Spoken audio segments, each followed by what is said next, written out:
মিরপুর বুদ্ধিজীবী স্মৃতিসৌধে আছেন সহকর্মী নাজমুস সালেহী, সরাসরি যাচ্ছি তার কাছে। রাষ্ট্রীয় আনুষ্ঠানিকতার পর এখন স্মৃতিসৌধ, শহীদ বুদ্ধিজীবী স্মৃতিসৌধ উন্মুক্ত করে দেওয়া হয়েছে সাধারণ মানুষের জন্য। এবং আপনি দেখছেন যে সকাল থেকে আসলে এখানে ভিড় করছেন বিভিন্ন সামাজিক সাংস্কৃতিক সংগঠনের এবং বিভিন্ন শ্রেণী পেশার মানুষ। তারা একে একে ব্যানার ফেস্টুন নিয়ে এসে ফুলে ফুলে ভরে তুলছেন এই শহীদ স্মৃতি বুদ্ধিজীবী যে স্মৃতিসৌধ রয়েছে। এবং আমরা দেখতে পাচ্ছি যে বিভিন্ন রাজনৈতিক দলের নেতাকর্মীরা এখানে আসার কথা রয়েছে এবং হচ্ছে যে পুরা এলাকা জুড়ে দেখতে পাচ্ছেন যে বিভিন্ন সামাজিক সাংস্কৃতিক এবং বিভিন্ন সংগঠনের পক্ষ থেকে আসলে এখন এই শহীদ বীর বুদ্ধিজীবীদেরকে আসলে এখন সম্মাননা জানানো হচ্ছে। তারা সম্মান জানাচ্ছেন এখানে এসে। তারা একটু আগেই সকাল 7:05 প্রধান আজকের দিনের রাষ্ট্রীয় আনুষ্ঠানিকতার প্রথম প্রহরে রাষ্ট্রপতি মোহাম্মদ শাহাবুদ্দিন এই বুদ্ধিজীবীর যে শহীদ বুদ্ধিজীবী যে স্মৃতিস্তম্ভ রয়েছে সেখানে তিনি এসে পুষ্পস্তবক অর্পণ করেন, সম্মান জানান। তারপরেই অন্তর্বর্তী সরকারের প্রধান উপদেষ্টা ডক্টর মোহাম্মদ ইউনূস এখানে শ্রদ্ধার্ঘ্য নিবেদন করেছেন।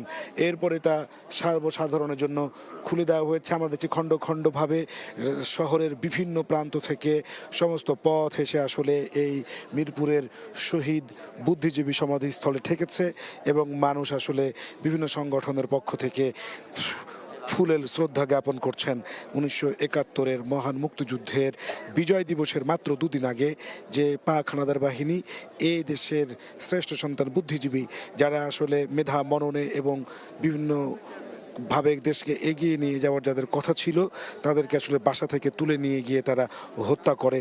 উদ্দেশ্য ছিল বাংলাদেশকে এবং বাঙালিকে আসলে মেধাশূন্য করা, বাংলাদেশ যাতে আর কখনো মাথা তুলে দাঁড়াতে না পারে, জ্ঞান বিজ্ঞানে সামনের দিকে অগ্রসর হতে না পারে।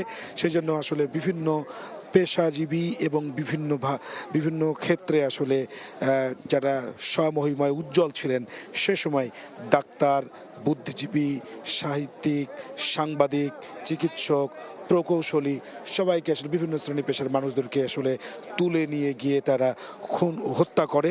এবং জাতির সেই সূর্য সন্তানদেরকে স্মরণ করতে 14 ডিসেম্বরের বুদ্ধিজীবী দিবসের প্রথম প্রহরে তাদেরকে প্রথমে ফুল দিয়ে শ্রদ্ধা জানান রাষ্ট্রপতি মোহাম্মদ শাহাবুদ্দিন, এরপরে অন্তর্বর্তী সরকারের প্রধান উপদেষ্টা ডক্টর মোহাম্মদ ইউনূস।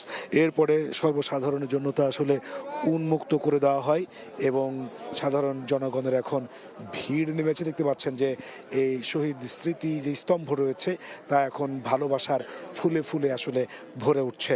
এবং এখানে যারা আগত তারা বলছেন যে 1971 সালের যেই স্বপ্ন নিয়ে তারা জীবন দান করেছিলেন বীর মুক্তিযোদ্ধারা যারা রণাঙ্গনে লড়েছিলেন সেই স্বপ্ন কিন্তু এখনো বাস্তবায়ন হয়নি।